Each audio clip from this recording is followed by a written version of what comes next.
following is a presentation of Main Street Media, your source for news, sports, and information on Main Street in Middle Tennessee.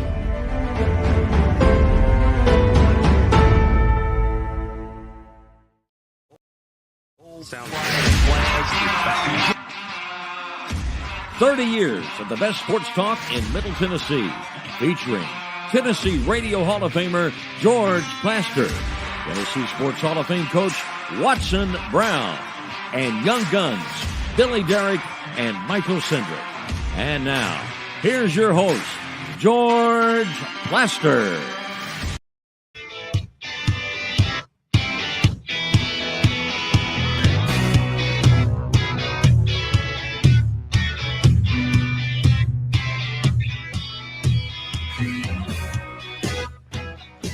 Hello again, everybody, and welcome in on a beautiful Wednesday afternoon.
Hello again, everybody. Welcome in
hello again, everybody.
In Nashville, Tennessee.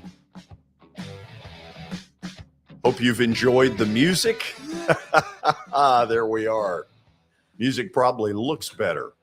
Okay, let's get this show on the road quickly. Say hello to Coach Watson Brown. Watson, you didn't like my singing a few days ago. Did you at least enjoy the music? The music is a lot better than your singing, George. Yeah.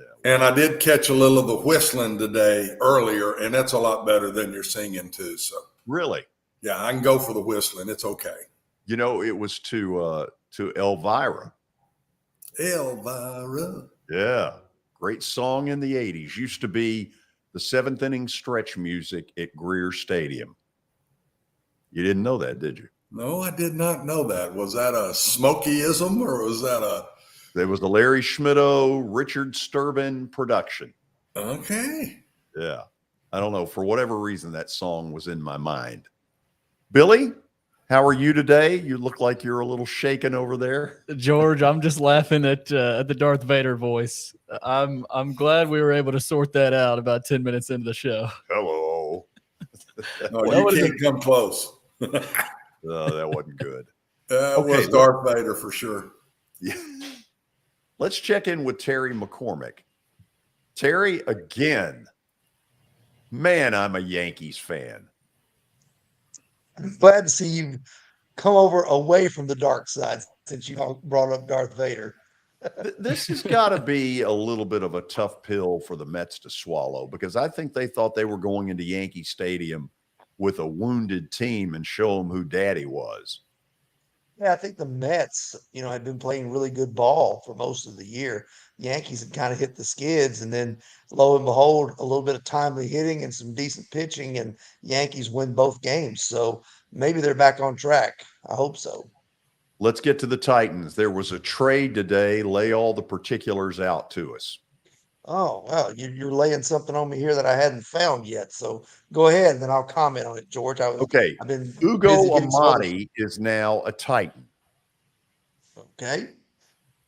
So let me do a little We delving got into George him. breaking the news today. Wow, that's impressive, George. Yeah. Okay. A defensive back, a seventh. They got a seventh round pick, gave Philadelphia a sixth round pick. Here's the bigger news in that they have placed Monty Rice on the PUP list, so he will not start the year with the club. I think that's something that was probably known right there. It's interesting. Amadi is, a guy who's been with Seattle, and they keep bringing in all these extra defensive backs to have some depth there behind their starting top 4 or 5 guys. It's interesting. In the last few days, they brought in Adrian Colbert. They brought in the guy from Oakland, Gillespie. They brought in Lonnie Johnson. Just keep adding guys and adding guys. And that tells me that maybe they're not that happy with some of the guys that are there behind their starting group of cornerbacks and safeties there. So it's an interesting move in terms of what the Titans, keep doing as far as making adjustments in that defensive backs room. Do you feel like they are that weak at that position, or do you think they've overreacted to it? Well, I know that they had, a little bit of injury issues, especially at safety, because I don't think they were really, ready to trust Theo Jackson as a rookie back there as the primary backup to Kevin Byard and Amani Hooker. So they've gone out and added Lonnie Johnson and Adrian Colbert there. I think the biggest issue may be at the nickelback spot, because one of the things they had Jackson working a little bit at nickel today. Elijah Molden has been out for a good part of camp. He was back practicing the other day, but then out again today in the joint work with the Cardinals. So I think when you look at right now, they're using Roger McCrary, sliding him inside a lot to play that nickel spot when Caleb Farley comes on the field. But to me, I think they probably need to add another player there until they can make sure that Elijah Molden's going to be healthy enough to contribute right off the bat this year. Terry, how did today go? First day with the Arizona Cardinals. Give me some thoughts. Well, it's just going to be a one-day joint practice with the Cardinals because with what's going on, the Cardinals are a little beat up, so they didn't want to go 2 days. So they're going to practice separately tomorrow. Quite frankly, the offense didn't look very good today. Struggled in one-on-ones. The receivers they were getting pushed off their routes a lot. They were really having a hard time kind of, getting in sync, in rhythm, or whatever. They looked a lot better in 7-on-7. Malik Willis was particularly impressive during that period, completed all 7 of his passes. And then in the team period, Malik Willis threw a pick 6. Ryan Tannehill got picked off in the end zone. Titans offense did not score in either quarterback's 2 possessions in that period. Now, Arizona's offense was a whole lot better. They scored 1 time, and that was with Trace McSorley at the controls. And that came courtesy of a missed tackle on an out route. But by and large, both offenses struggled, but it really was kind of a up and down, inconsistent day for the Titans. Trace McSorley, by the way, a Penn State grad who committed initially to Vandy and James Franklin. And I think I'm right, when Franklin left to go to Penn State, so did Trace McSorley. Terry, thank you for the update. We'll do it again tomorrow, same time. Well, same place, maybe not same time. All right. Sounds good. Thanks, George. Talk to you. Terry McCormick with his daily Titans update. Okay, Billy, let's do a little bit of update and see where we are. Let's do it, George. We start with the sponsors. We start with Justin Tucker Team and Platinum Realty Partners. They are proven to be trusted with your most personal asset. The Justin Tucker Team, call them at 615-906-8458. Also, Sumner Funeral and Cremation. They are sharing their family with yours in your time of need. Now with 2 convenient locations in Gallatin and Hendersonville, and online at sumnerfuneral.com. Sumner Funeral and Cremation, traditional affordable, and dignified. All right, George, as I scramble around over here, we start with some Len Dawson news. He has passed away at the age of 87. Of course, one of the legends, gone at 87. Watson, you and I sort of grew up in a Len Dawson versus Daryl LaMonica, the old AFL, KC Chiefs, Oakland Raiders. They hated each other. Yeah, they did. And, of course, one of my two idols was Joe Namath with the Jets, who was right in the middle of all that too. And Lenny Dawson was a heck of a player, George, I thought. Just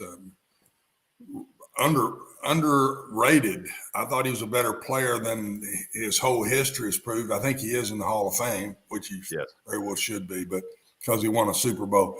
But I always thought he was one of the better quarterbacks and a cool customer that just made plays when you needed to make plays. Made Hank Stram look good. Yeah. What else we got, Billy? We got some PGA Tour news, George. Reportedly, the top players on the PGA Tour will commit to at least 20 PGA Tour events. So not sure what that arose from, but more events, 20 events. Well, I'll tell you exactly what it came from. It came from the Tiger Woods and Roy McIlroy meetings. Watson, there clearly is some stuff about the PGA Tour that these players are sending the signal needed to change. I think that, and it's coming straight from Tiger, I think they've jumped all over the PGA leadership and saying, what in the world are you doing here? We've sit around and we hadn't done what we need to do. And then all of a sudden LIV Golf comes in and scares us all to death. And now we want to get off our tush and get something done. This should have been done 10 years ago, 15 years ago. And the one comment that I think I'm right, and we might look it up somewhere, that kind of threw me a loop is Tiger saying, this has not been good for my legend or my history or whatever. I thought that was a little bit on the ego side there, and we might ought to look that up if I'm right about that. But still, there is no doubt they're scared to death, George. They are scared to death. They're watching some of their best players who they think they're together, and then all of a sudden they look around and here's another one gone, and they look to their left, here's another one gone. I mean, I think they're scared to death. I think you're right. What's item number 3? Item number 3, George, we go to the NBA. Oklahoma City Thunder are in big fears that Chet Holmgren, of course, their star draft pick, has ligament damage in his foot. So not good news for the Thunder there, one of their young prospects. This is one of the flip sides of all this summer activity in basketball is they want these young guys playing, but this is one of the risks. And Watson, it has bit OKC in the butt. Yeah, and this isn't the first time. I've always, George, thought they go too far with this. Yeah. You look at that with the NBA, and then you look at the NFL, who's backing off. And they're not giving them near the number of practices they used to get in pads. They can only hit one another so many times a week. They've cut back the preseason games. The NFL's going the other way, and the NBA is still making them do more. I'll bet you that changes here in the next couple of years. Billy? You asking my opinion or next piece? Next piece. All right. Ex-Astros GM Jeff Luhnow has reportedly deleted data that baseball has discovered. So definitely not good for Luhnow. Okay, in the trash can gate, he was the GM, and this doesn't look good because Major League Baseball sent instructions to the Astros. No one was to delete anything off the phones, and that's exactly what he did. And it's part of the reason that he is former and not present. Not much else needs to be said, does it? I think that's about it. Did he bust his phone and delete emails and the whole deal? Yeah. Or is he... But in honor of it, yeah, trash can. Yeah. What else? Can. They're still pretty good, aren't they? Even without those trash cans, they're still pretty good. Yeah. Till they run into the Braves. Oh, geez. George, let's head down to Alabama. Jacksonville State head coach, is it Rich Rodriguez? Rich Rodriguez. Rich Rodriguez has reported that Stephen F. Austin is spying on his program. Yeah, whatever. And he is sending whatever. Apparently, I heard where he is sending. Good Lord. He's sending one of his weight coaches after him. He's sending the biggest coach they've got after him. Right. Who they can outrun. That's very Rich Rod. I'll say this. That should put a little spice into that game. It might make the post-game handshake a little frosty. Hey, George, like there had been spying on practices and ever since I've been in the business. We've caught them different places. I mean, I kind of giggle at that one. That's just getting a little pub. Usually you just get on the phone, say, stop it, get him out of here.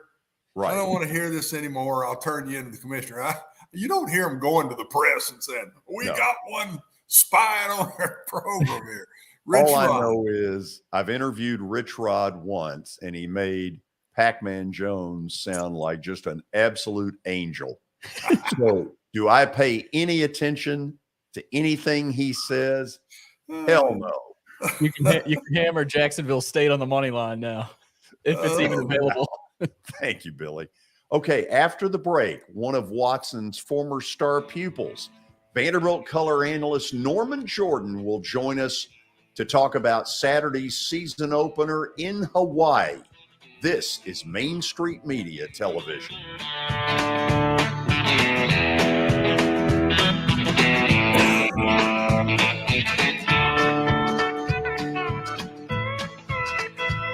Buying or selling a home can be a very personal experience. Why not go with the team that receives nearly all of their business from referrals? Clearly a trusted name in real estate. The Justin Tucker team with Platinum Realty Partners has sold more than 500 homes in the last 7 years. Voted best in Sumner County multiple times. Proven to be trusted with your most personal assets. Call the Justin Tucker team with Platinum Realty Partners at 615-906-8458. The Justin Tucker team with Platinum Realty Partners, Middle Tennessee's most trusted team in realty. I highly recommend Sumner Funeral and Cremation because of their caring nature and attentiveness to detail. Pre-planning your funeral now will bring you peace of mind and less stress to your loved ones. When the chaos of losing you happens, your family can honor and celebrate your life, knowing things are happening just as you wanted them to. Pre-planning determines the details of your funeral, cemetery services, and can be less expensive. We are honored to serve you and are always here for you in your time of need. Sumner Funeral and Cremation. Traditional, affordable, dignified. SumnerFuneral.com. Jody Jones Dentistry can handle all your dental needs, from the basics to cosmetic procedures. All of this in the nicest dental facility I have ever seen. Jody has done it right. They're located conveniently at 55 Music Square East, and for an appointment, it's simple. Dial 615-259-5100 and tell them Plaz sent you.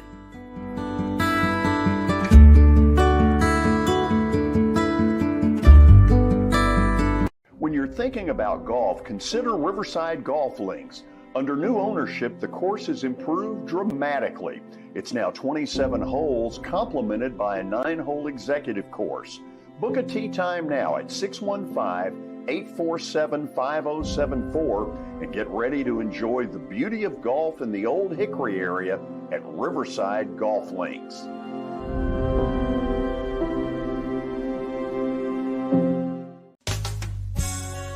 I'm Bart Durham. I was sworn in as a lawyer in 1963, and I've been working as a lawyer since then.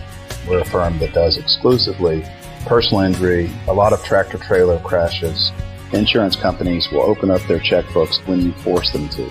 We have systems that work. We get the most money for our clients in the shortest amount of time. I'm Blair Durham. My dad and I want to help. Give us a call at 615-242-9000. This is Eric Berner with Rockcastle Wealth Advisors. I help people in the pursuit of making their money live as long as they do. People hire me because I use a customized, individualized, and personal approach for the person I'm working with. Everyone's situation is different. If you've lost a spouse or a parent and want to make sure your inheritance is utilized and does not just disappear, I can help with that. Call me at 615-235-1058 or email eric@rockcastlewealth.com. For Dustin Timmons and Joey Donnelly, they welcome every opportunity to serve and satisfy their clients. Whether you are looking to build your dream home or renovate your current home, their team will ensure that every client and remodel is unique, luxurious, completed on time, and within budget. Contact them today to set an appointment for a free consultation or to view some of their completed projects by logging on to DonnellyTimmons.com.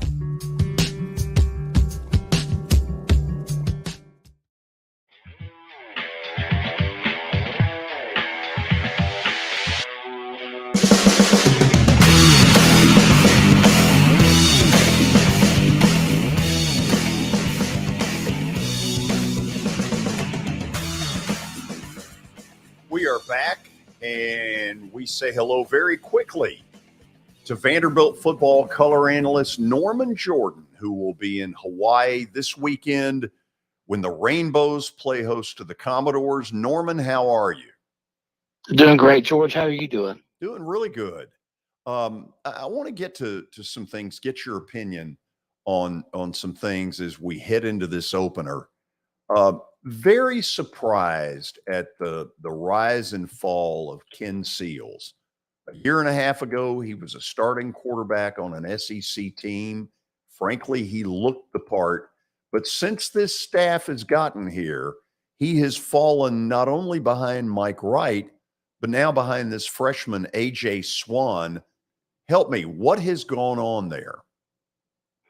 I don't think it's anything that Ken's done. I think what the coaching staff is thinking is how can we win the most games? And right now it's putting the ball in Mike Wright's hands and, letting him be able to pull the ball down and run if he needs to. A.J. Swan, I think I mentioned last time that I was on with you guys that, that he's something. He's got a real presence about him. He reads the defenses really quickly. I like what I see with him. I don't think Ken's fallen any. It's just, who can we put out there to win the most games? If I'm a betting man, should I be thinking he's going to enter the transfer portal? That's one thing that Vanderbilt's got going for them when they go out and recruit is I think the kids, if they didn't realize before they got there, walking out of there with Vanderbilt degree is going to make a difference. I'm halfway through my degree. Why don't I stick it out? You never know what happens. You never know who gets hurt. You never know any of that stuff. So, looking at it, and I'm not a big transfer portal person. You know that. I think more people move themselves out of position than move themselves into position. So, it wouldn't shock me to see him go, but he's a pretty smart kid. He's going to leave there with a Vanderbilt degree if he stays. Norman, it seems to me on paper that what this opener is all about is, can Vanderbilt's offensive line push Hawaii around and simply win the game running the football? I don't share the confidence in Mike Wright that a lot of people do. I don't think he can throw a lick unless he's gotten tremendously improved from a year ago. Do you think I'm right or wrong in this assessment? Well, I think you got to coach to what your quarterback can do, and I think what they'll do with Mike is try to get the ball out of his hands in a hurry. You don't want him back there taking the shotgun snap and then looking around too long. You want him to get the ball out. So I wouldn't be surprised to see a lot of little short passes and things that would loosen up the defense and help the running game. That's what I would do. But, you never know what coaches are going to do. They know, what he can do way more than I do. But also having that ability, if you don't rush in your lane on Mike, he's going to make you pay. And he also takes away the man-to-man coverage is tougher with him because somebody running with a wide receiver is going to have his back turned, and you can run a long way when the whole defensive backfield runs away. Are they prepared to play Swan? Let's say they're down 10 in the fourth quarter and they're not getting anything done throwing the football. Are they willing to pull that trigger? I think they would be. I mean, every game's big this season. I think they would be, but I don't think it comes to that. But I mean, like I said, the kid's got a presence about him. He's very impressive. If I felt like he would be the difference in winning the ball game, I'd put him in a heartbeat. But it's like you said early on. A lot of this is going to come down to line play. I know that's true of every game out there, but if you can give your quarterback time to where he doesn't get the yips and start getting rid of the ball too quickly and make good decisions, you can win a football game. Watson, you got some questions for Norman? Norman, I think the reason they've got the freshman as the backup, in my personal opinion, is because he does the exact same things Mike Wright does. That they can put him in and run the exact same offense as where Seals is totally different. That's the reason I'll bet you he's number 2. And I also think they think in time that he may become number 1. So I don't think it'll be fourth quarter behind him. I think they're going to play him. I bet you he plays in the first half against Hawaii. Unless Vanderbilt's really playing well, I don't disagree with you. I mean, like I said, the kid's special. He's got a real presence, and he steps in that huddle, and every player's looking at him. They know he makes good decisions. So he's going to be tough to keep on the bench. And so, but if Mike goes out and plays really well, and can run the ball and get rid of it in a hurry, make some good accurate throws, you can't pull him out because you've got to play for the win. But no, it wouldn't shock me at all to see AJ in there. No, not one bit. Norman, I think that I believe that Vanderbilt will be better. I don't think there's any doubt about that. Win-loss records, who knows with the schedule that they have. But the story to me in this first one is Hawaii. Everything that I read is that the Hawaii program is about as low as it's been in like 25 years. And redoing the stadium, everything, 20-something transfer kids have come in. They lost a bunch through the transfer portal themselves that left when the year was over. They're basically playing in about a 8,000-9,000 seat where they practice, is the way I understand it.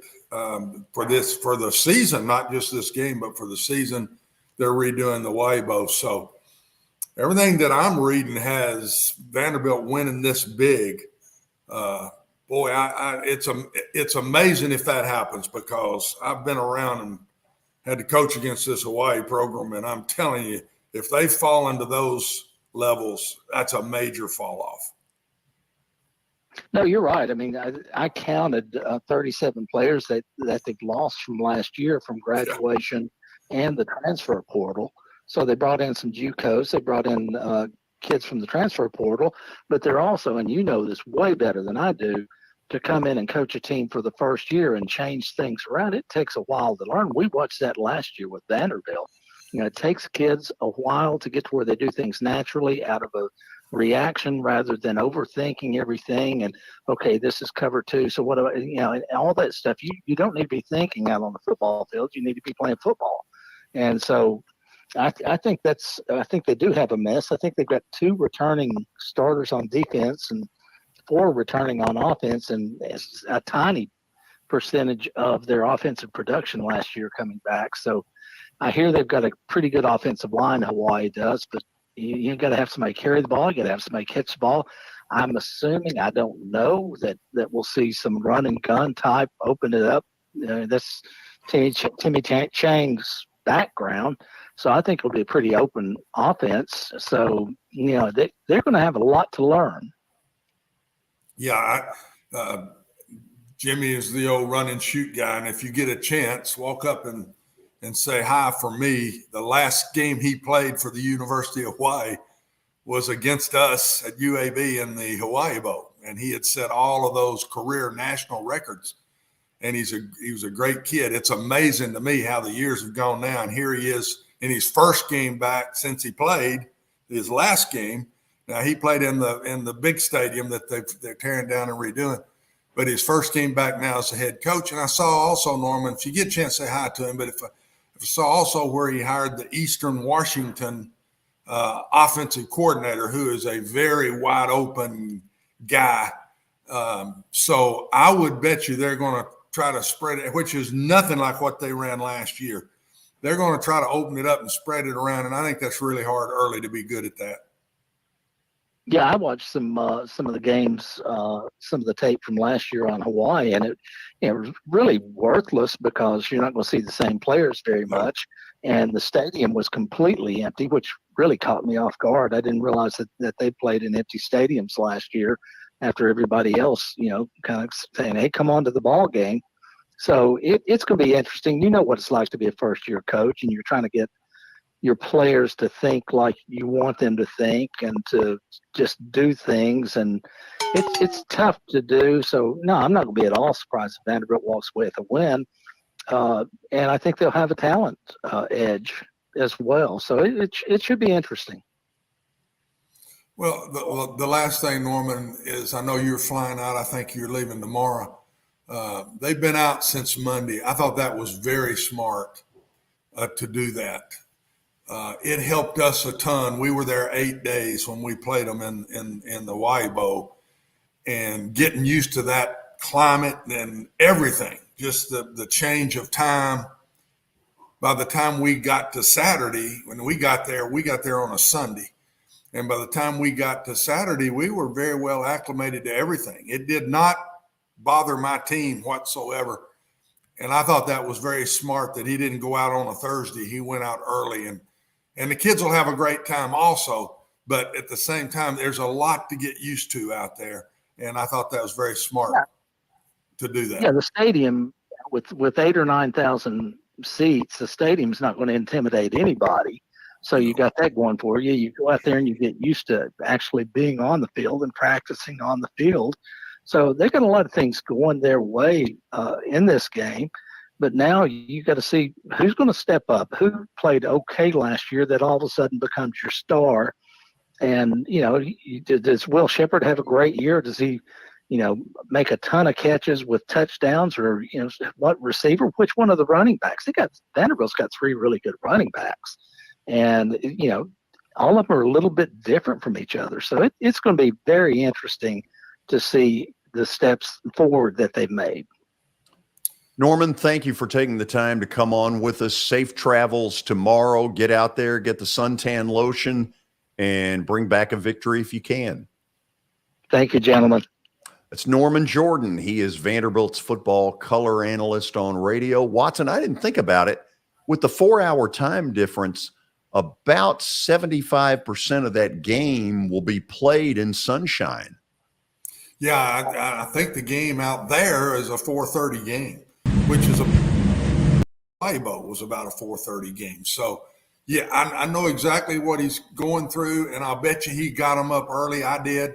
We practiced at like 8 o'clock out there. Now, that's different than 8 o'clock here, as you well know, with the time change. But still, I got him up and practiced them early all week long. I ran them a bunch on Monday, Tuesday, and Wednesday to get used to the weather and everything, and then backed off in the middle of the week. But so I really thought Clark did a smart thing, George, in taking him out there early. I thought that would hurt him if he tried to show up like on Thursday or Friday like normal. Yep. That would have been hard to do. Your legs would be gone just from the time change alone. Okay, after the break, we'll check in on what Hawaii looks like these days, at least get you a little bit of a feel of what Vandy's been doing out there. A couple of other college football notes when we come back. This is Main Street Media Television.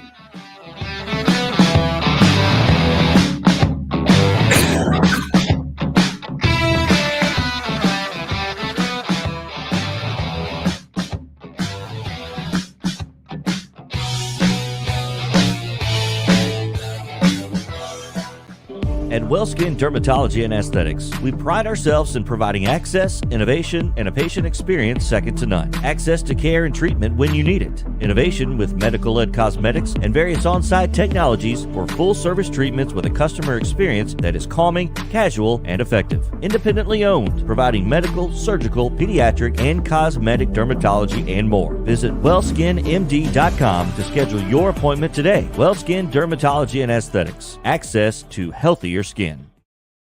It's your last chance to get a spring tune-up for summer. Complete Service Heat and Air can clean your coils, check out your motor, and make sure you have cold air on that first hot day of summer. Complete Service Heat and Air is located in White Bluff, Tennessee. We do service and repair on heating and air the right way. 24/7 service. Call us at 615-797-3997. That's 615-797-3997. Serving Cheatham, Davidson, Dixon, Hickman, Humphreys, Montgomery, and Williamson counties. Have you heard about the high levels of radon in Middle Tennessee? Radon gas is the second leading cause of lung cancer, second only to smoking, and has no color, no taste, and no smell. The only way to know if you have radon is to test for it. Duret Radon Mitigation offers testing for small and large-scale residential and commercial properties, plus mitigation services. Visit DuretRadonMitigation.com to request testing or get a free estimate for mitigation. That's DuretRadonMitigation.com.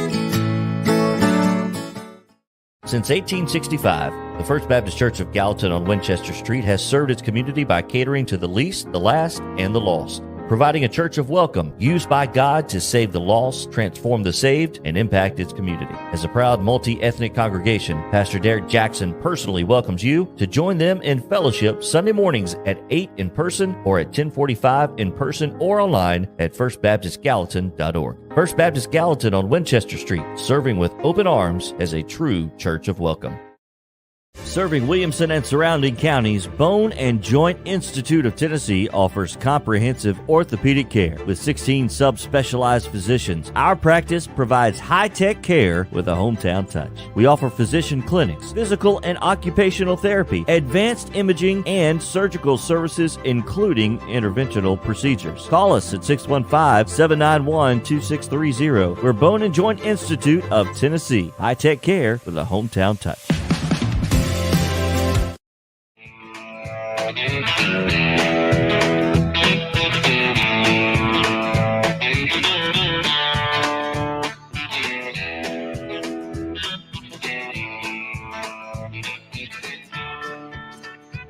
Well, that's a nice picture, huh? We welcome all of you back. Let's take a look at a little bit of what's been going on with Vandy's team out in Hawaii in the early days before the kickoff. Let's roll some of that video.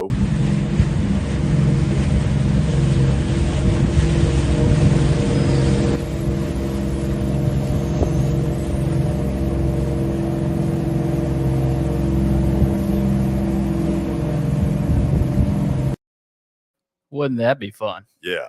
So Watson, the old stadium where the Pro Bowl used to be played was there it is, right across the street from Pearl Harbor. And I know on one of the trips that I made, I got to tour Pearl Harbor. And, you know, I mean, you talk about a moving experience. And I know you felt the same way.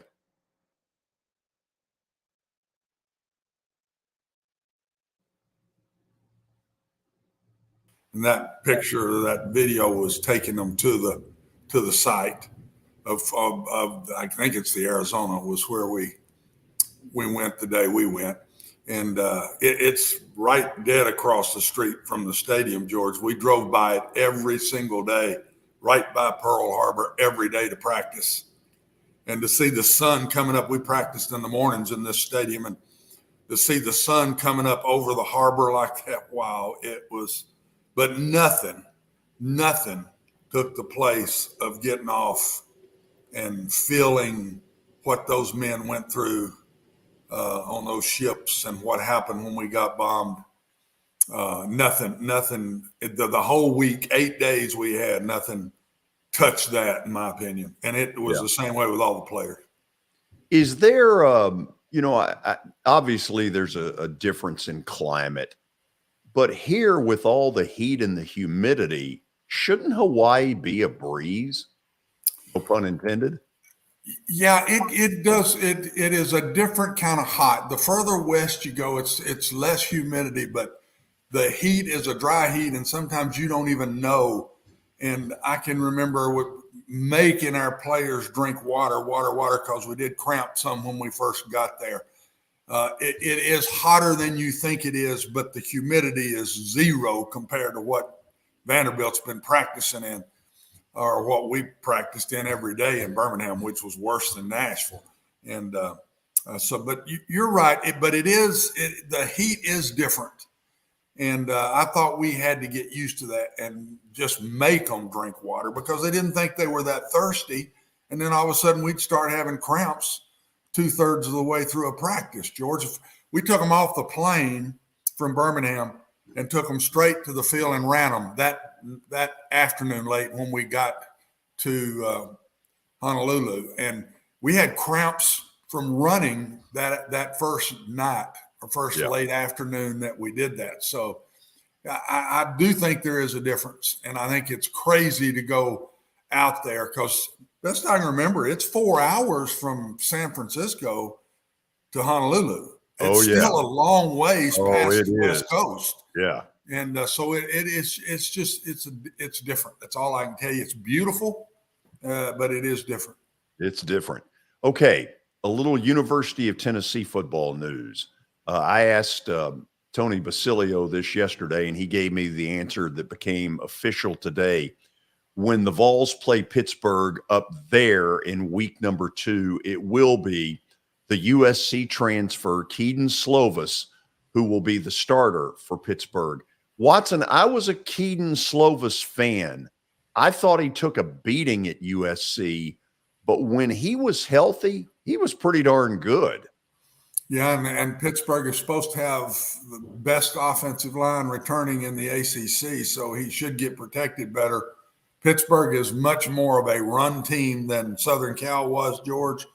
Only thing I didn't like about Slovis, I thought he was real thin then. I promise you he's gotten bigger and stronger since that was when he was a freshman, I think. He was a true freshman playing that year. But my gracious, he made some beautiful throws, made a lot of plays for Southern Cal. That's a really good pickup for Pittsburgh. That shows you the difference in the transfer portal now. When you can just go replace a Pickett and have one like that immediately sitting in your program, it's hard to have one that good right behind him because they don't stay around. They transfer out. So this transfer thing, if it's helped anything with these different programs, it's quarterback. Watson, they all can land a good quarterback to have for the next year. Pluck a name out of thin air here for me because I'm losing it. This is a senior moment as a junior. Keaton Slovis beat out the guy that transferred to Georgia. Yeah. And you're having the same senior moment. He's now at West Virginia. JT Daniels. JT Daniels. JT Daniels. Yeah. Is that right? No, is JT Daniels. Who's the one that transferred to LSU? Wasn't that JT Daniels? Jaden Daniels. That's Jaden Daniels. Okay, they're both Daniels. JT is the one that ended up at Georgia, played in the Peach Bowl game a year and a half ago against Cincinnati, led them to like 4 victories in a row to close out not last season, but the year before. Mm-hmm. And then Stetson Bennett basically beat him out. Yeah, he got hurt. Stetson got a shot at it, and he never could get it back, and he didn't deserve it back. Stetson played lights out. I mean, Stetson Bennett's kind of a Len Dawson to me. He doesn't get enough credit for what the kid does. I mean, you go back and look at the last 3 or 4 games of the season, which were all major stressful games, big games, and he played out of sight in all 3 of them, George. I mean, he just did what he had to do. But did it over and over again. And I just couldn't believe how that team just loves him. And they loved him long before he made those plays at the end of the year. They've always believed in him. I think that's why the coach is stuck with him. George, by the way, that Pitt-Tennessee game, that's probably going to be the game of the week. I think that's the 2:38 ABC game that's in Pittsburgh, right? So, by the way, How comfortable are you with your question? Stat of the day? Yeah. I'm pretty comfortable. Pretty comfortable. I don't know how comfortable you guys will be when you see it. Good. I think we're changing it. You can put up there on the screen whatever you want to put up there. Watson's got one, and it's aimed at you, big boy. Oh, man. You know why? I can't wait. Because we don't think you know anything that's past about 2015. Well, let me prove you wrong. Okay. I'm going to prove you wrong. We'll see how it works when we come back. We'll put the new young gun on the griddle. He's on the Kroger hot seat when we come back. This is Main Street Media Television.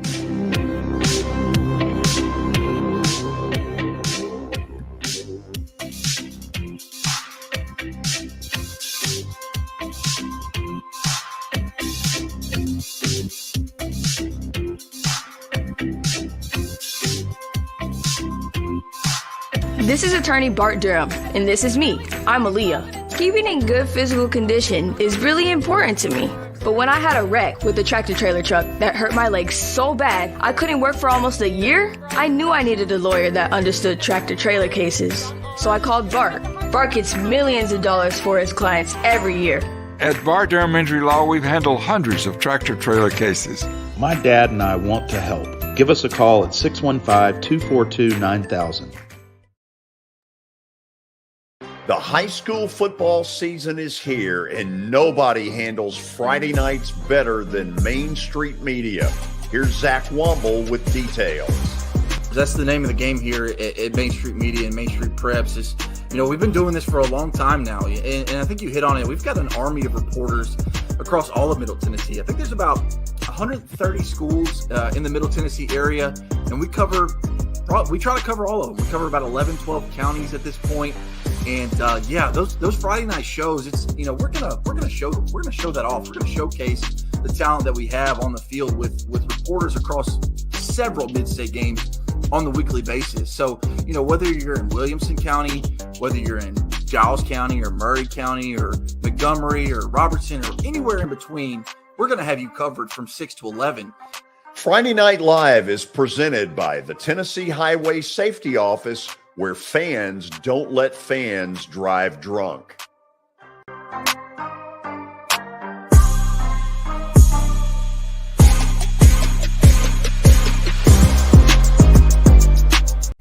Hey everyone, I'm John English. This is Keith Wallace, and we would like to welcome you to John English Antique Sports and Cards in Shelbyville, Tennessee. We specialize in graded and ungraded sports and non-sports cards, vintage wax boxes, and unopened cases. We have a large selection of PSA graded cards. We also specialize in old sports collectibles, baseball, football, basketball, golf, and tennis. You can find it all at John English Antique Sports and Cards. We are happy to be associated with Nashville's greatest sports antique, George Plaster.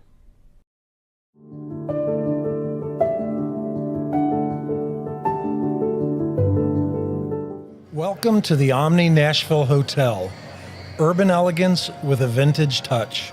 Our 800-room hotel opened up in the fall of 2013 with 746 guest rooms and 54 suites.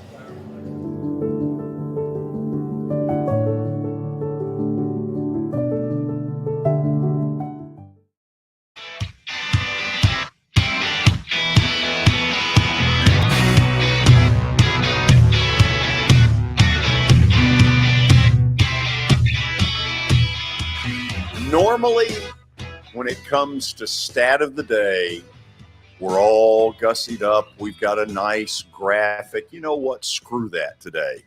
It's time to put Billy on the hot seat. He sits over there and, makes fun of us when we don't know what's going on, when we have a senior moment as a junior.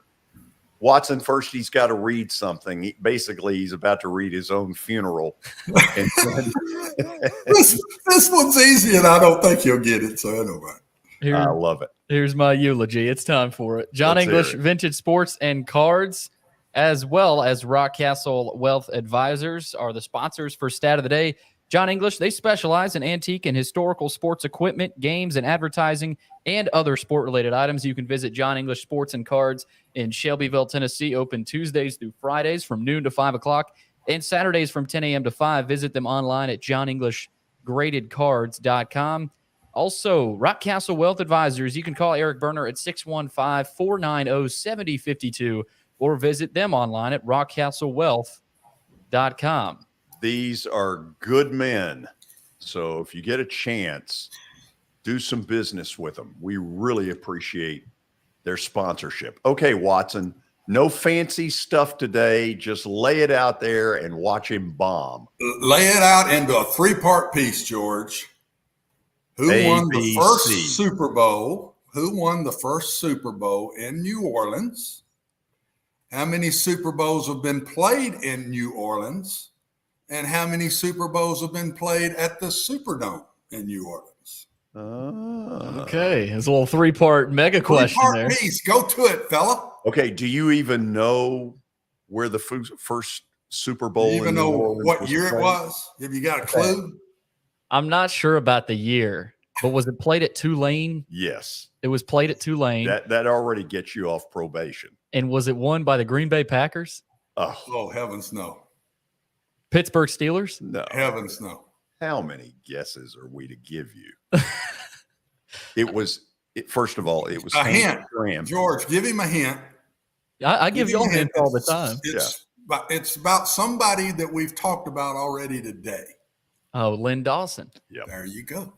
Len Dawson. Hank Stram was the kind of the pepper pot coach of the Chiefs, and he wore kind of a 3-piece suit that had a red, remember the red vest? Oh, the red vest. And he kept saying, matriculate the ball down the field, boys. And there's a wide receiver screen in that game to Otis Taylor, and he keeps yapping to the sidelines about the play call and says it's going to hit big, and it did. And it did. And they beat the Vikings, who were a heavy favorite. Now, what's the rest of it? How many Super Bowls have been played in New Orleans, and how many of those Super Bowls were played at the Superdome? Are you cheating? I'm not cheating. I'm not typing. I'm not cheating. All right, I'm gonna go. It's got to be a big number. So I'm gonna go somewhere around 10 Super Bowls have been played in New Orleans. It's 11. Oh, I was going to say 11. You're hanging 11. Tough. 11 Super Bowls have been played in New Orleans, and how many at the Superdome? 4 of them have been played in the Superdome. 7 of them at the Superdome, and the last one 2013. They had a bunch in a row. They had a bunch, 70, 72, 70. They had a bunch there in New Orleans for a while. That was Wasn't 2013 the Harbaugh Super Bowl where the lights went out? I think you're right. That was in New Orleans? Oh, and there was a big fear at the time that was a terrorist attack. Ooh. Because I think you're right, George. I believe that was 13. I think that's right. So I'm trying to think of Super Bowls that have been played at the Superdome. San Francisco blew out Denver in one of those, like 55-10. Butch Johnson and the Cowboys beat Denver in a Super Bowl at the Superdome. Brady's upset of the Rams, I believe I'm right, was in the Superdome. Watson, help me. Where did the Titans play, George? I forget. Titans played in Atlanta. Was that Atlanta? Okay. I knew it was indoors.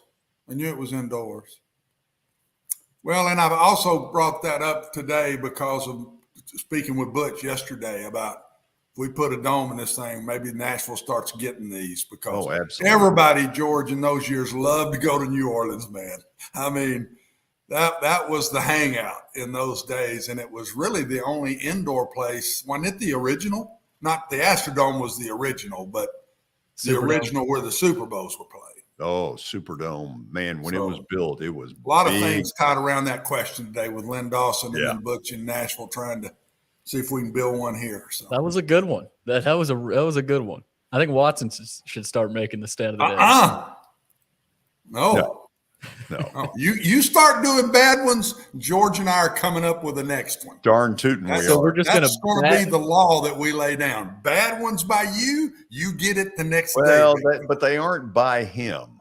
Yeah, you can't. Michael we might have to go west.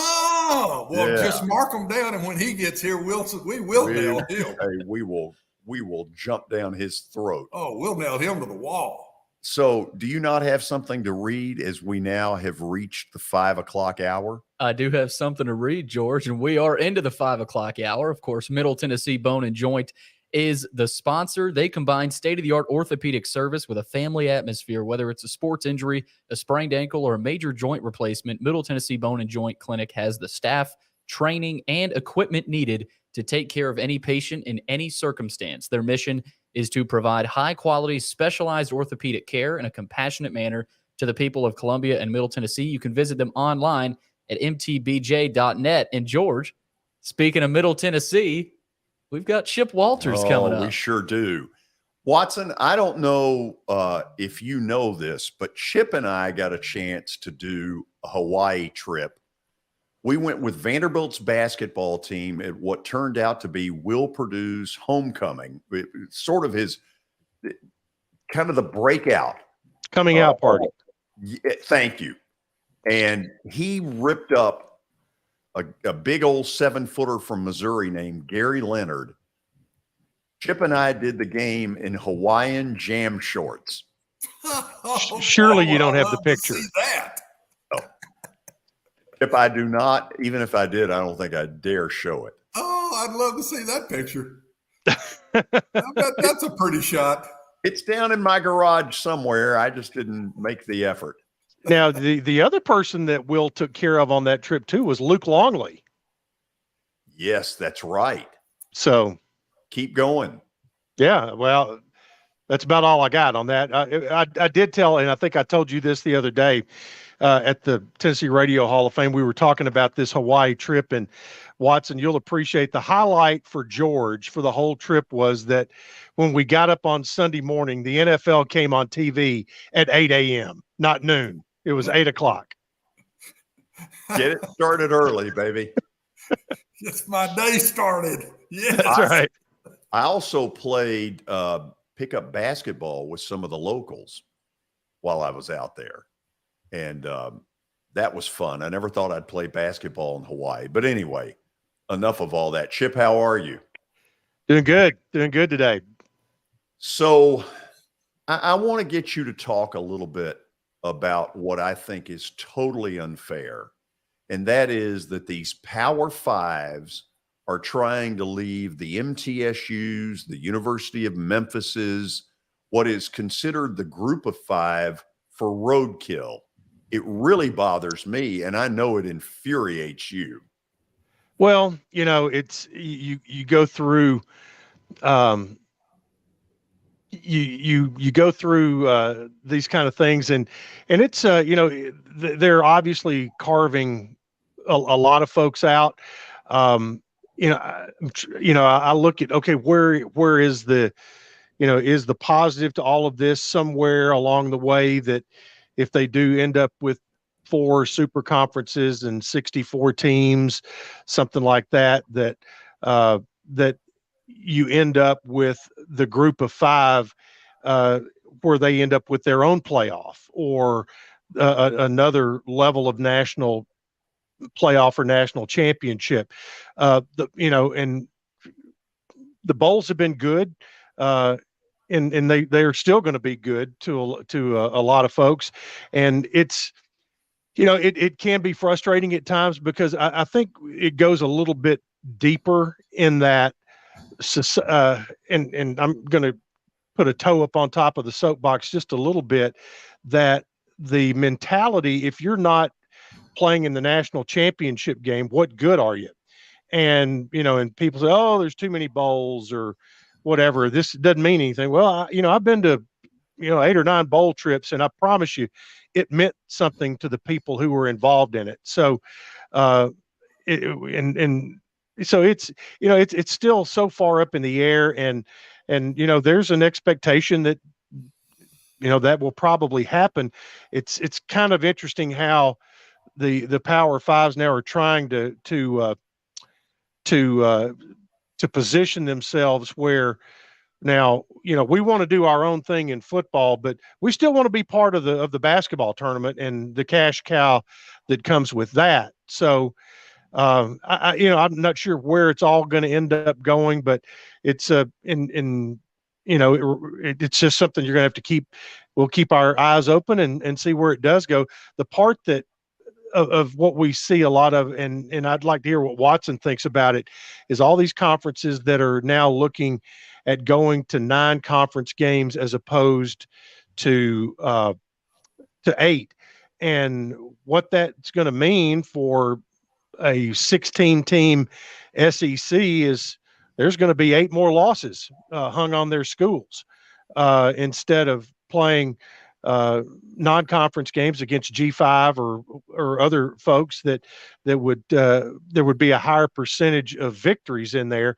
So it's it's going to kill some opportunities there if they do that. But it's it's obviously a concern. But right now you just try to do the best you can with what you got and play for in your league right now, because the Group of 5 plays a great brand of football. And when you look at the Mountain West all the way to the Conference USA and the Sun Belt, along with the MAC and all those guys, it's it's good football. And we take our show on the road a lot, and we'll be doing that in September. Watson, you want to respond to where he went, and then I'm going to ask him one more on this. Obviously, we'll get to middle in the next segment and the football season that's coming for them, but I want to bring this up a little bit. Yeah, I'm a big believer that the Group of 5 should be getting together now and plotting out a plan on how they want to go, because there might be a couple, like Cincinnati now is bumped up. There may be a few, but overall, And my personal opinion is put yourself together a national championship out of the Group of 5, and I'd start planning it today and tie bowl games that the Group of 5s play in. There are certain bowls that pretty much it's Group of 5 teams that play in them, and tie that to the national championship. And I think the other thing that's going to happen, Chip, in my opinion, I think there's going to be some more come from FCS up that are going to be good programs, just like North Dakota State, different programs like that I think are going to come up to the Group of 5 as soon as they put a playoff in place. So it's a little trickle down, but I don't think the Group of 5 are dead at all. I think they could get a good TV package with a championship in it, Chip. Not to the money of the Power 5, but still a lot more money than Group of 5s are bringing in now. Yeah, I think you're right, and the pro. I like your idea about being proactive on that, and right now we open up with James Madison. That's one of those who's been in the I still call it 1AA, the FCS hierarchy. Jacksonville State is coming into our league. Sam Houston, who won a national title, they're coming into our league. So I think you're right. They're the North Dakota States, the South Dakota States. Some of those are going to be making that move, and we may, that's going to help either the MAC or there could be another. Depends on how it all plays out. But I think the proactive level, you got to be proactive and not reactionary in this. And I like your idea. George? Yeah, Chip, one of the things, you were behind the microphone for one of the great upsets in NCAA basketball tournament history when MTSU beat Michigan State a few years ago. I remember being on the air doing a sports talk show, pick whichever radio station of mine you want. It was one of those. But I remember absolutely yelling at the TV during the commercial breaks because I was so fired up for you all, so happy for Kermit. And to me, if we lose that, we done losed. Mm-hmm. We will have lost a big chunk of what made the NCAA tournament great.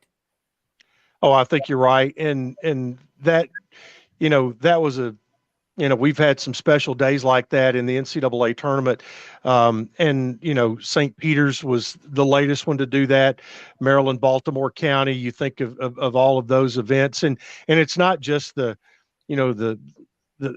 14 threes and the 15 twos and the one against 16. You have a lot of schools from mid-major conferences that they finally get the big boys on a level playing field. They finally get the big boys on a neutral court and can show them that there's basketball played, all across the country. And it's interesting. I think that you see a lot of reaction from fans, whether on social media or whatever, is that while you see the one side, they're saying, oh, well, we need to get away and have our own football league. You don't see many people saying that they want to get rid of the basketball tournament and end what's there, because it's that's one of the biggest pieces of the charm of college athletics that's left out there. That and the College World Series and the Women's College World Series and also the women's tournament, which had great news for it today as well. So, I don't see a lot of people talking about pulling out of that part. They're kind of talking about one sport.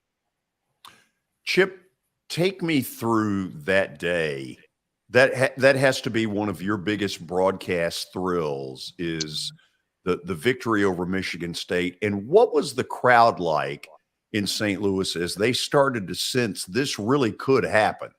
Well, through the day, because we played a Friday afternoon game, and we were the primary game on CBS, because Michigan State, while they were a 2 seed, but there were a lot of people who had picked them as the team to beat throughout the entire tournament. And it was just a day of, Kermit and his staff did a good job of getting their game day practice in. Nothing special about the pregame meal. All of that was just as it was.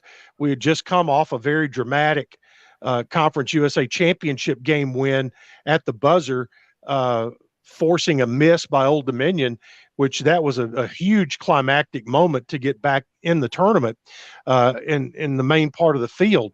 But once we got there, I mean, there's something in the air when you walk out there and to start set up equipment and all of that kind of thing. And, we get there early. The team did their normal thing. Kyle and I got there early, wanted to watch what we could, and because it's always crowded, you get set up. But once the lineups, came and they tipped it off, and Middle jumped out to that big lead early, because as you know, Middle never trailed in that game. Oh yeah, and the place went lead at some points. Yeah. Oh yeah. Went early, had a double-digit lead, 3 minutes into the game, and the crowd really was with them at that point, but almost in a little bit of disbelief. Then you had these runs from Michigan State, and they got it to within one, never got the game tied, but as soon as Michigan State, you would hear their crowd that roar would start to come up a little bit, and then they would get to within one, and then Middle would come down, hit a big three or whatever, and the place would just go crazy again. And then in that final minute, there was a steal and an outlet pass to Reggie Upshaw for a stuff that was kind of the coup de grace to end that. And you knew Kyle, with about a minute to go, he looked at me and just said on there, he goes, "This cat is over," and it sure was at that point.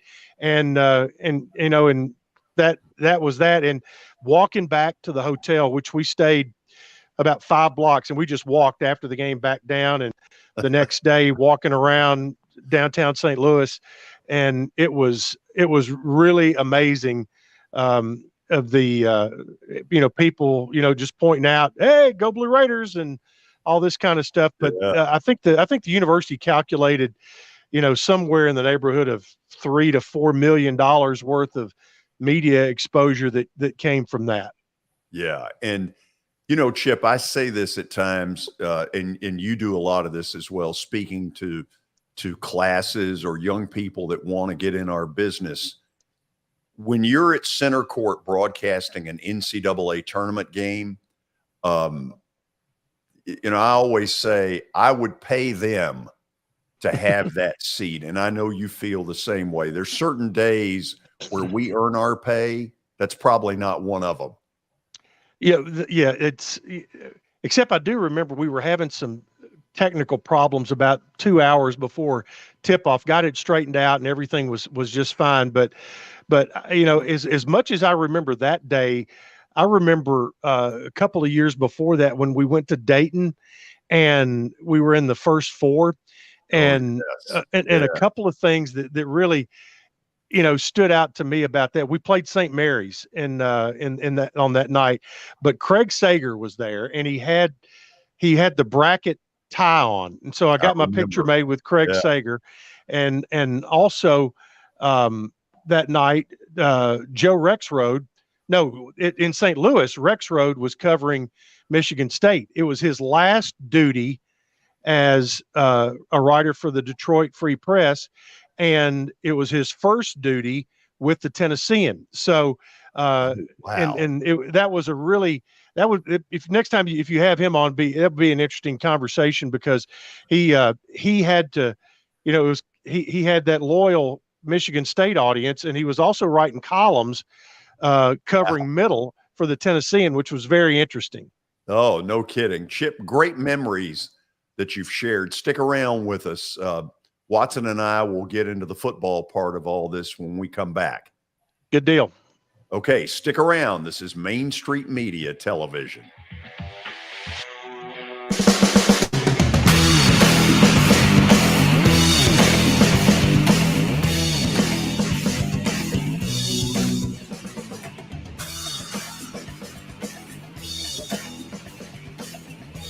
Hi, this is Melissa Hoisington, Regional Crisis Director from Volunteer Behavioral Health.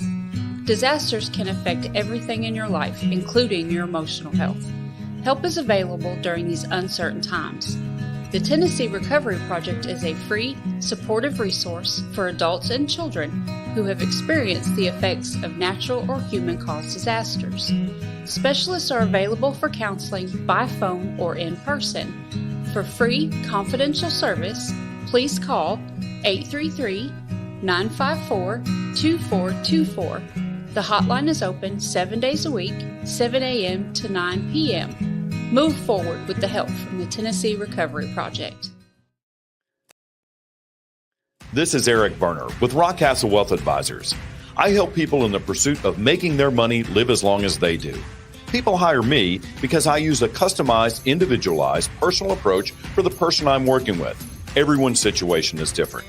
One area I can help with is if you are newly or nearly retired, or maybe have changed jobs and have an old 401k account. You may need more information to help you clearly understand your options.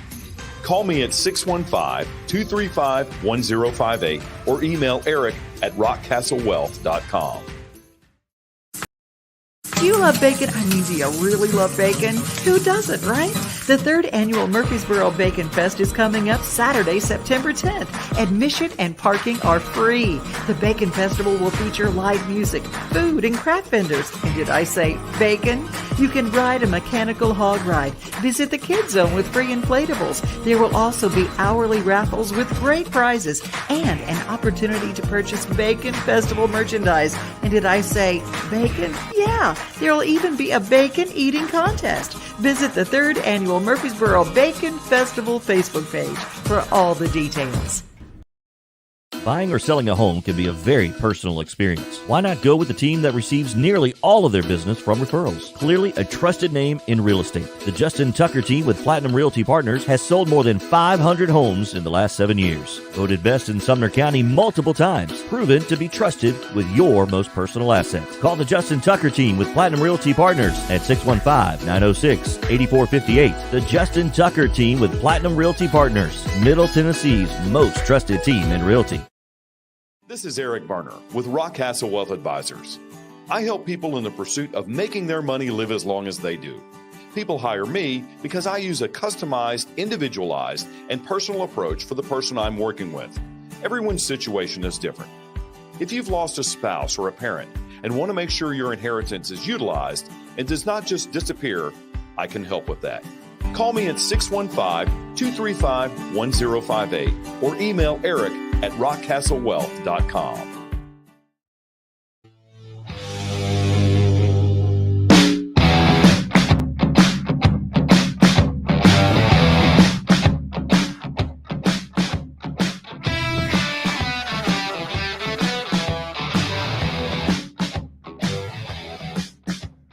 really good friend of ours, MTSU play-by-play voice Chip Walters, is joining us here during the 5 o'clock hour. Before we get to the football, and I'll kind of toss it to Watson to start the football, let's take a look at something that's going on, some film footage from inside Murphy Center, the home of Blue Raider basketball.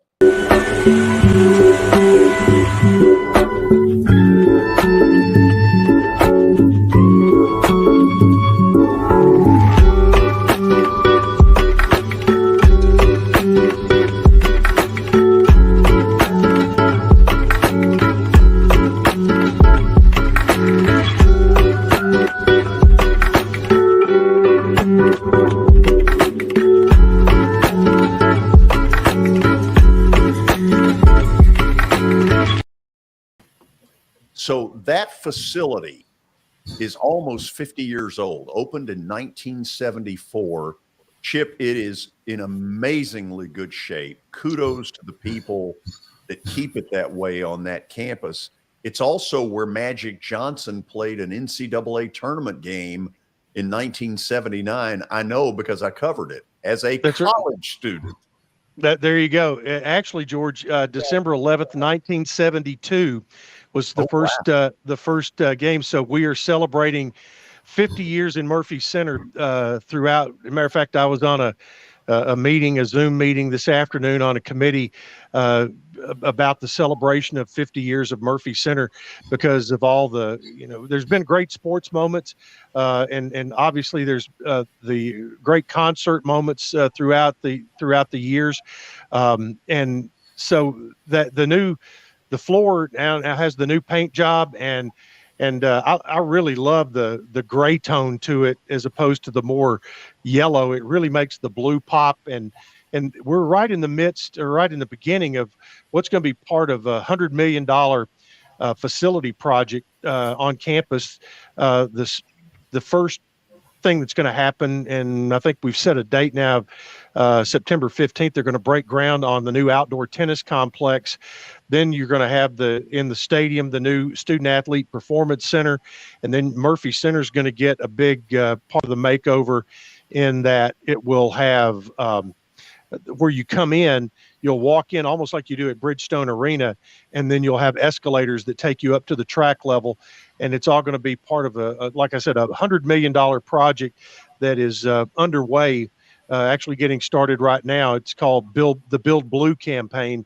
And as you all talk about on a daily basis, facilities mean so much, and to be part of that arms race right now is a time when Middle and all the folks that follow need to step up because this is a really important project, and they're right now over $80 million has been secured, and they're looking to continue that on out to about $100 million to take care of the projects that are on the books right now. Watson, thank you for completing the rest of it to get to $100 million. Thank you. Yeah, buddy. Checks in the mail. Hey, I know you want to feel young, Watson, but this is going to make you feel old. You heard Chip bring up concerts. Yeah. I saw Billy Joel for the first time in 1984 at Murphy Center. I was there that night. Right around that same time, I know George wasn't because he's not a country music fan. I saw Alabama in there. Brenda and I did in the 80s in Murphy Center somewhere in the 80s. Were you there? Alabama. I was probably there that night as well. Elvis played 5 nights there. Garth Brooks played 4 straight nights, sold 48,000 tickets. Elvis, I was at that. Elvis played there 5 nights. Yeah, played 2 one year and 3 the next. Wow. And sure been there for that one. Yeah, and so that's that when people look back, and one that just out of the headlines here recently, I looked up the date. I think it's September 14th. It will have been 40 years. And I was at the show the night Olivia Newton-John was there during the physical tour, and that which was great. And I mean, and I'm telling you, when she came out, she did her whole show, got toward the end, went off stage, and they cranked up the intro to Let's Get Physical, and here she comes popping out with her running shorts and her MTSU sweatshirt, and the roof just about went off the place. It was awesome. That is awesome. Watson, you want to talk a little football? Chip, not to bring up a tough situation, but this schedule is very front loaded. I'm telling you, they're going to have to hang in there early, hang into conference, don't get injured, see if you can win some of these. I mean, they start out with James Madison on the road. That is a tough opponent. Now, I'm telling you, that is no give me whatsoever. And then they go to Colorado State on the road, and they got TSU at home. Then they go to Miami, the Hurricanes on the road. And then they open up with the top two teams in the league in UTSA at home and go to UAB. You play the top two programs from last year. This is an unbelievably front-loaded schedule. I'm not sure there's a tougher one for a team per opponent. This is maybe one of the toughest schedules in the country in their first 5 or 6 games. You know, we're always going to play a tough non-conference schedule. Like, for instance, next year we'll open up with at Alabama and at Missouri. This year's non-conference schedule, it was supposed to have been Missouri in Murfreesboro as part of a 2-for-1. They bought out of the game in Murfreesboro, paid $800,000 to not play. James Madison is in their transition year. They were sitting there with 4 home games, and they were looking everywhere. So they are paying Middle $700,000 to come play there. So Middle's going to get $1.5 million payday on that date. But you're right. I mean, we're always going to have those kind of tough non-conference games. But in the preseason Conference USA poll, the top 3 teams in order were UTSA, UAB, Western Kentucky. Who are Middle Tennessee's first 3 home games? UTSA, at UAB, and Western Kentucky. The schedule makers, somebody forgot to tell them that we're the school who stayed. You know, we're not the ones who jumped ship. Well, I don't disagree with you. When I looked this up, I said, holy cow, man. I mean, just hang in there. They've got to get some of those some way, and they'll be favored the way I look at it, maybe in 2. I don't know that they'll be favored against James Madison. They'd be favored against TSU, but I'm not sure they'd be favored in the others because, just like you said, UAB and UTSA are picked 1 and 2 to again in the league.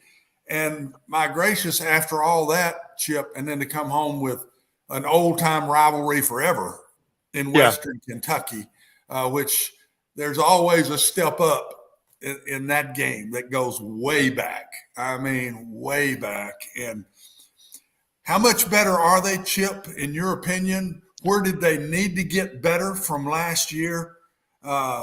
Just talk a little bit about where you think they are going into the season. Well, I think one thing that's kind of unique at the quarterback box is that there's not many teams in the country that return two quarterbacks that both started games. You know, Chase Cunningham got the job when Brady Hockman left the ball club, and Chase was averaging about 350 yards passing a game, then had a nasty knee injury. Nick Vattiato got thrown in, and his first game to start was at Western Kentucky, and they had the defensive player of the year and a high-powered offense with Bailey Zappi, and Nick had 5 interceptions that day in what was not a good day in Bowling Green for the Blue Raiders. But both of those guys are back. Chase is healthy. Nick, more experience. You know, after that, he ended up being the MVP of the Bahamas Bowl.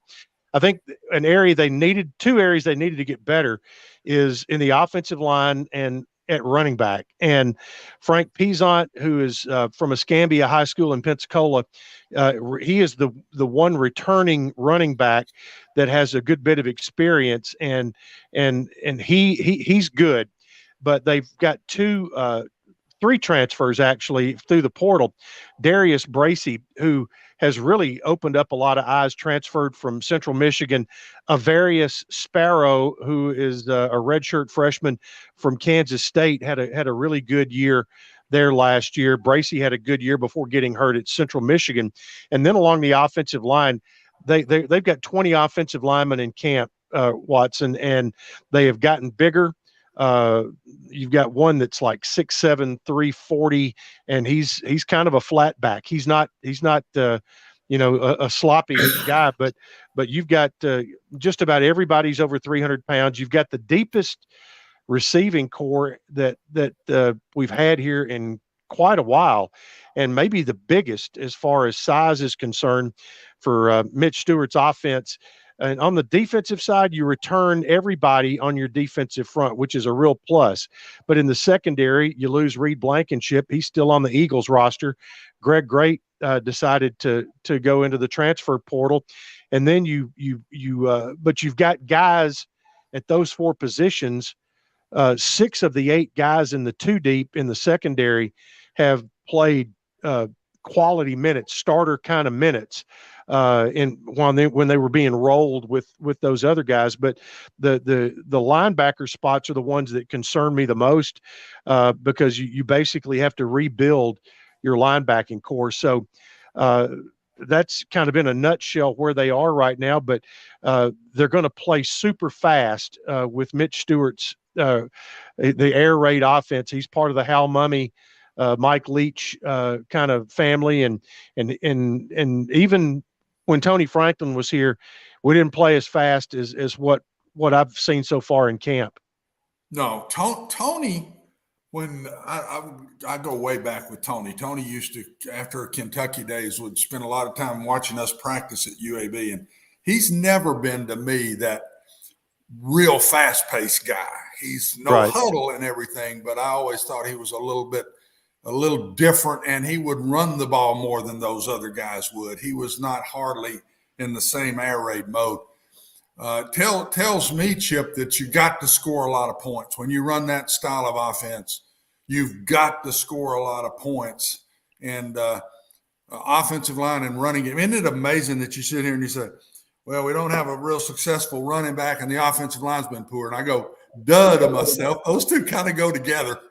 That they've got to get some running game going, in my opinion. The air raid is great, but I think even the air raid folks will tell you when they've been really good, they've been able to run the ball with that fast-paced, wide-open ball control passing game.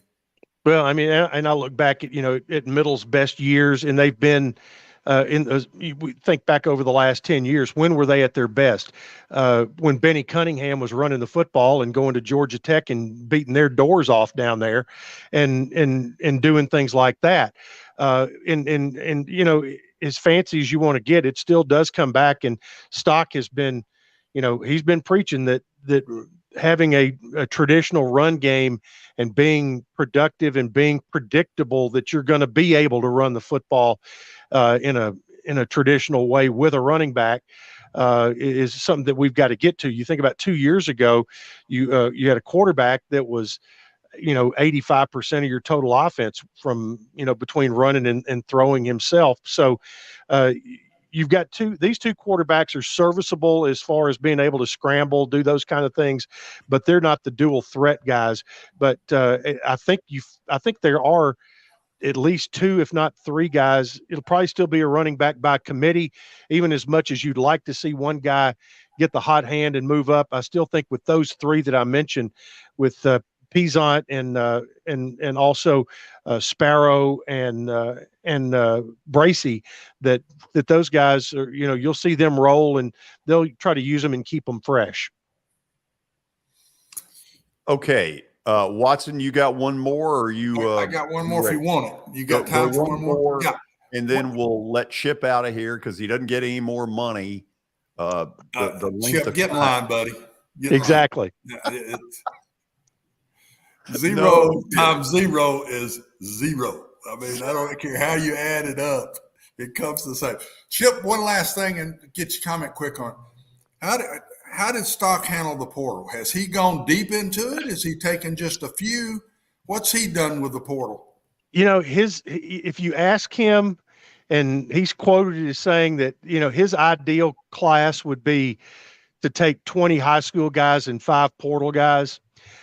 He said that would be his ideal way to go about it. I think it's a little heavier this year coming out of the portal, and they really went heavy offensive line. And again, you got 3 running backs coming out of the portal this year. They feel like, we go back to kind of where we started about the group of 5, in that the one thing the group of 5 has going for it, where they are sandwiched in there, is that you're in a position to take that running back from Kansas State who is behind, he's not getting the snaps he wants, but is still a really good player. But you're also in a position to get that receiver from Presbyterian who is on his way up and had a hot year and is looking to move up and might not be going to Clemson or South Carolina.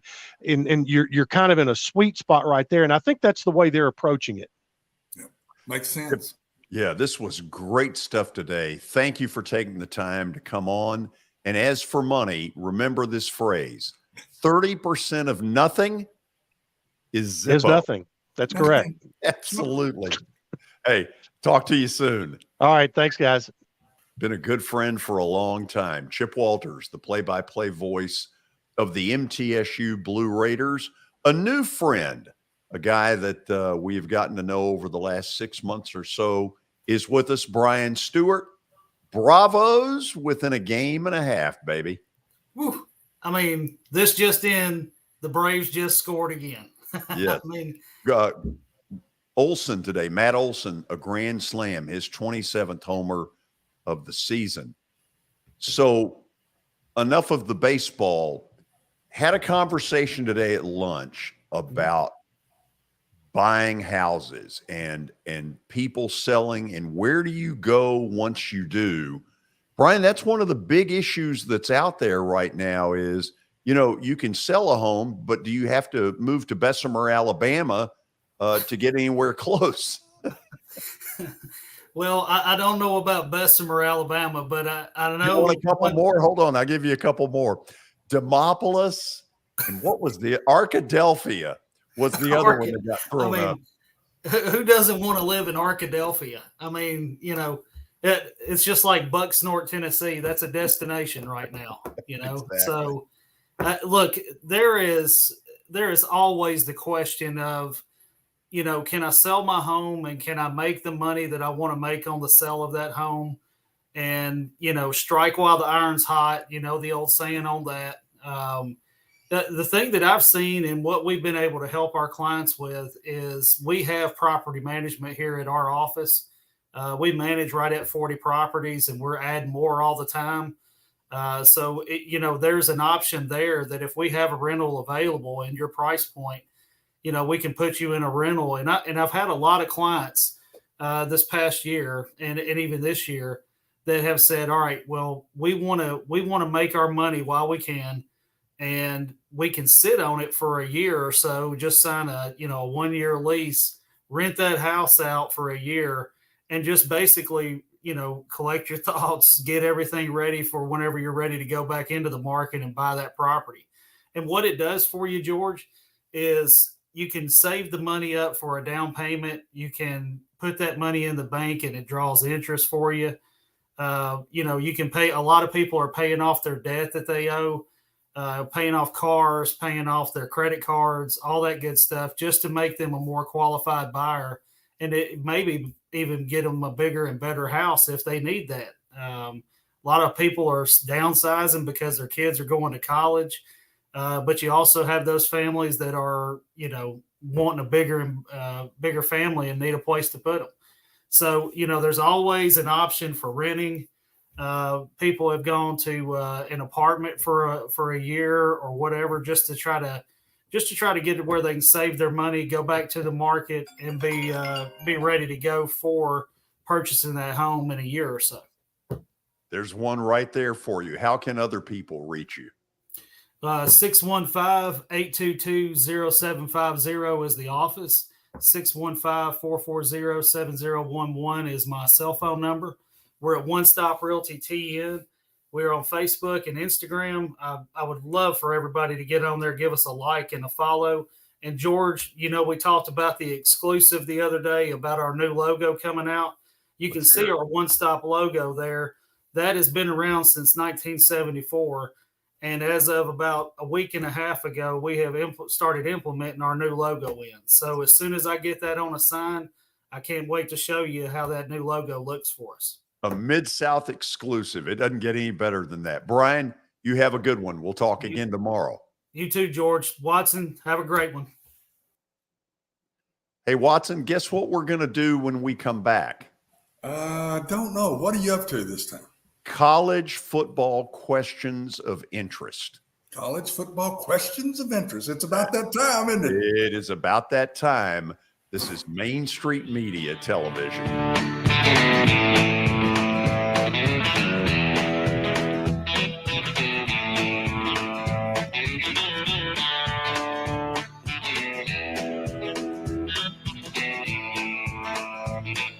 Serving Williamson and surrounding counties, Bone and Joint Institute of Tennessee offers comprehensive orthopedic care with 16 subspecialized physicians. Our practice provides high-tech care with a hometown touch. We offer physician clinics, physical and occupational therapy, advanced imaging, and surgical services, including interventional procedures. Call us at 615-791-2630. We're Bone and Joint Institute of Tennessee. High-tech care with a hometown touch. At Sumner Funeral and Cremation, our mission is to serve families as our own, celebrate the life of their loved one, and help begin the healing process. My whole family, including my wife and my mom and siblings, were very happy with the treatment that we received. I would highly recommend Sumner Funeral and Cremation. We offer funeral, burial, cremations, and pre-planning services. Sumner Funeral and Cremation. Traditional, affordable, dignified. SumnerFuneral.com. For Dustin Timmons and Joey Donnelly, they welcome every opportunity to serve and satisfy their clients. Whether you are looking to build your dream home or renovate your current home, their team will ensure that every client and remodel is unique, luxurious, completed on time, and within budget. Contact them today to set an appointment for a free consultation or to view some of their completed projects by logging on to DonnellyTimmons.com.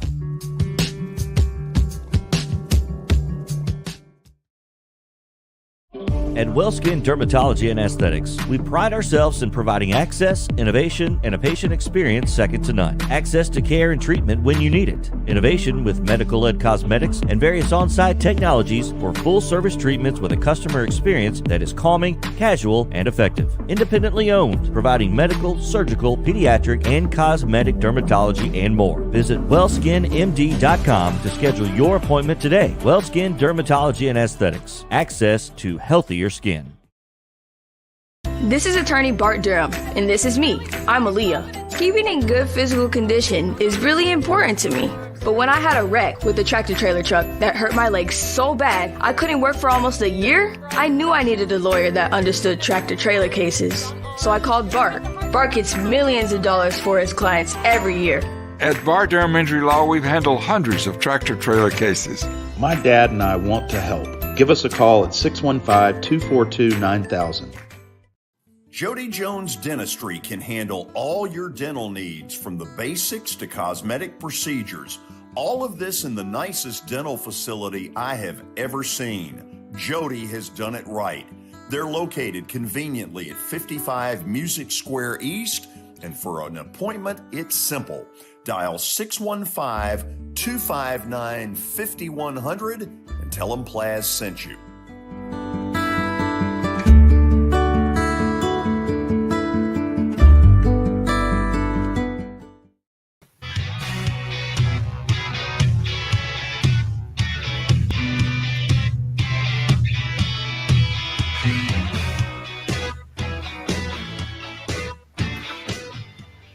It is time for college football questions.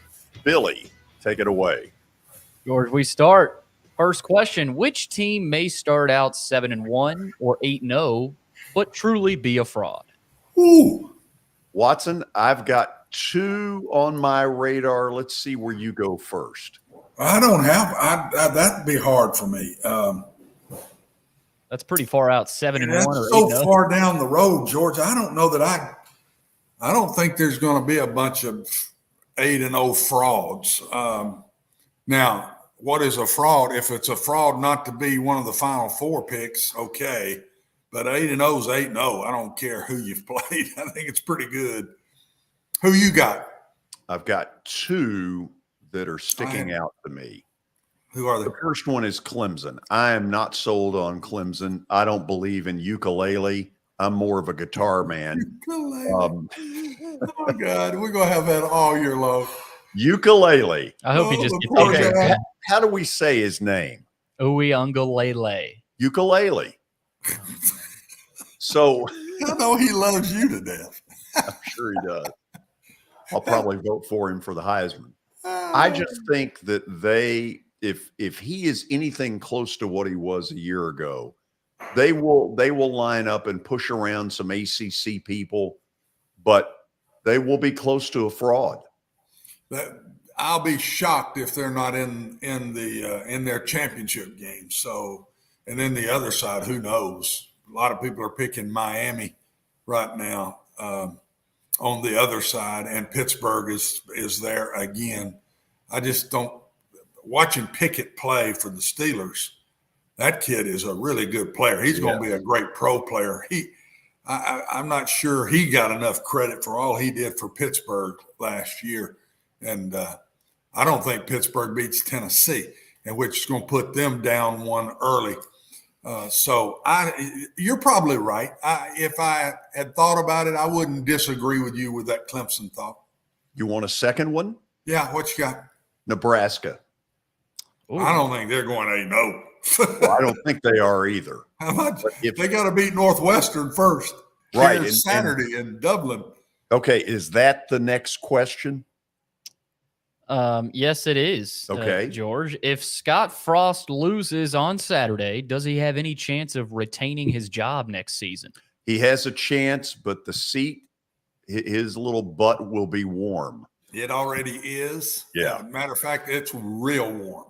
And it can't get any warmer than it probably is. If he loses to Northwestern, I think he's a 13-point favorite. If he loses to Northwestern, his goal would be to make it through the season. Yeah. Not to be back the next year. Of course, if he loses that one and wins 11 straight, it's a different world. But you lose to Northwestern in the first game of the year, you're not going to win the next 11 in a row. First of all, they laid an egg in their opener a year ago against Brett Bielema in Illinois, and that really chapped some Husker people. I just think Watson, if on August the whatever it is, 28th, let's say, on Sunday, if he's already having to fend off this talk, in other words, Northwestern beats him, he's not going to make it. No, you lose to Northwestern, who's not back up there yet. You know that Northwestern's going to be every 4 years. They're going to throw a really good team at you, and I don't think it's this year again. I think they'll be a solid 500 type bunch. Nebraska should win this game. George, question to you and to Billy maybe too. Has Nebraska's downfall been going to the Big Ten and losing those rivalries and losing that aura of being in the Big 12? Do you think that's been the downfall? I think it's part of it, for sure. I think they were starting to spring the leak before that. If you think back, because you were there when Oklahoma had about a decade struggle. And then all of a sudden Nebraska had it, and Watson, they don't seem to be able to get out of it. No, Oklahoma had it 3 or 4 years. It was really right after I left and went to UAB. It really fell off for about 3 years there, but they got it back pretty quick. And I just don't understand why Nebraska. I've been there in their heyday. I've played them when they're really good at UAB and at Oklahoma. And I'm telling you, for that program to fall off like that is beyond me. It's beyond me. It is one of those places you go that you're in awe when you go. And to lose that and to be down this long, I cannot figure it out. An incredible fan base. That is the thing in that state. They don't have a lot of pro anything. And so Nebraska football, a lot like Arkansas football, man, it is what they live for there. And their downfall it reminds me of Tennessee a little bit. Two very tradition-rich programs. Watson, they haven't recruited well, and their quarterback play has not been good. Ever since Adrian Martinez, and Taylor Martinez, ever since Taylor Martinez, the other Martinez, ever since he left, they've been going downhill. Adrian Martinez was not cutting it. Just good enough to get you beat. Yeah. He had Reggie Ball disease. I just don't understand, guys, how a program like Nebraska, which was even Tennessee's had a traditional program, but George, Nebraska, we would have put back 10 years way up there. I'm not talking about in the top 15. I'd say top 5. Yeah. I mean, this is one of those really strong programs right there with Oklahoma, right there with Texas. All three of those. And for Nebraska not to have had a quarterback in the last 12 years, it's pretty shocking. Good gracious, it's crazy, isn't it? That is nuts to me. Watson, hold on to that thought. When we come back, one of us will do some celebrating. Plaster Bet of the Day is coming up. You better believe I am on fire.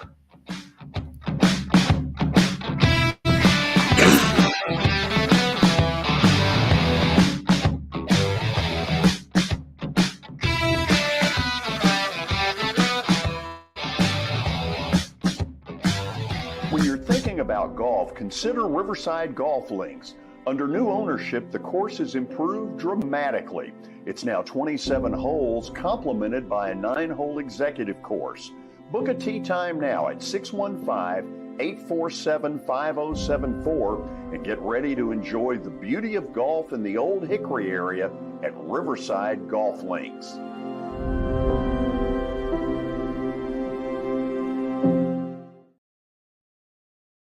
At WellSkin Dermatology and Aesthetics, we pride ourselves in providing access, innovation, and a patient experience second to none. Access to care and treatment when you need it. Innovation with medical-led cosmetics and various on-site technologies for full-service treatments with a customer experience that is calming, casual, and effective. Independently owned, providing medical, surgical, pediatric, and cosmetic dermatology and more. Visit WellSkinMD.com to schedule your appointment today. WellSkin Dermatology and Aesthetics. Access to healthier skin. Hi, this is Melissa Hoisington, Regional Crisis Director from Volunteer Behavioral Health. Disasters can affect everything in your life, including your emotional health. Help is available during these uncertain times. The Tennessee Recovery Project is a free, supportive resource for adults and children who have experienced the effects of natural or human-caused disasters. Specialists are available for counseling by phone or in person. For free, confidential service, please call 833-954-2424. The hotline is open 7 days a week, 7 a.m. to 9 p.m. Move forward with the help from the Tennessee Recovery Project. Serving Williamson and surrounding counties, Bone and Joint Institute of Tennessee offers comprehensive orthopedic care with 16 subspecialized physicians. Our practice provides high-tech care with a hometown touch. We offer physician clinics, physical and occupational therapy, advanced imaging, and surgical services, including interventional procedures. Call us at 615-791-2630. We're Bone and Joint Institute of Tennessee. High-tech care with a hometown touch.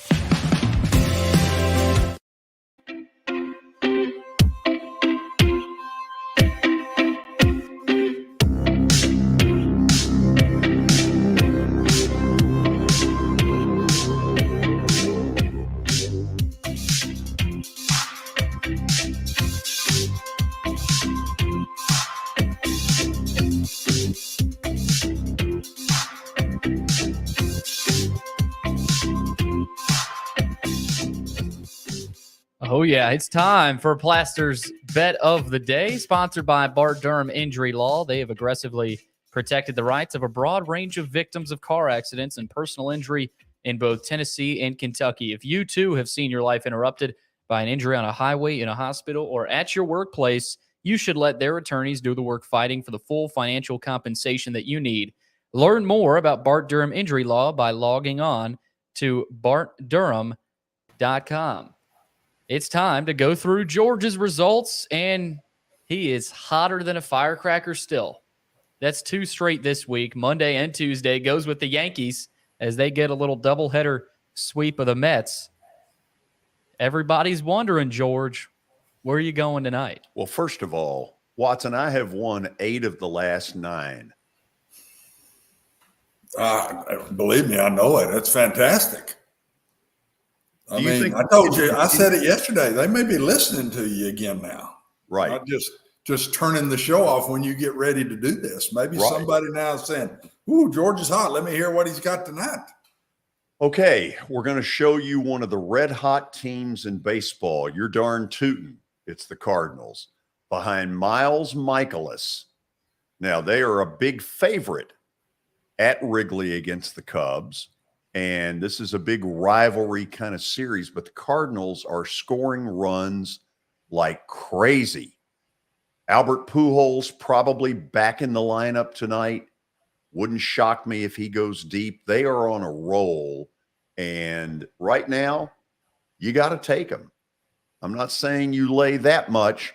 You might go Cardinals minus a run and a half, but St. Louis is going to win tonight. And we're going to continue the hot streak. Watson, that's my story. And until tonight around 10 o'clock, I'm absolutely sticking to it.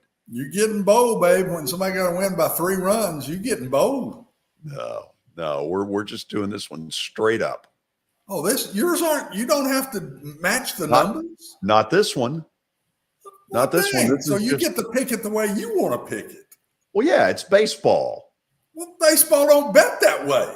Yes, bet on that game. You got to bet on the -2 and no, that's not true. That's why it's minus 210.